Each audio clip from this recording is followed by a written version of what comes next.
Ito yung aking baon. Nagpakalayo-layo ako dun sa hotel ng aking mga amo.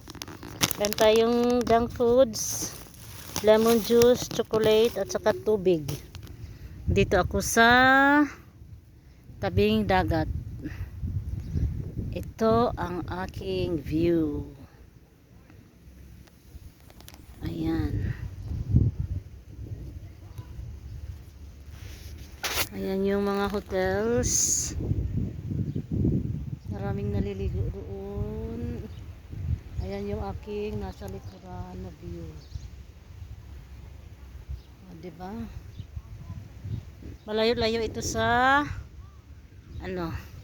hotel ng aking mga amo.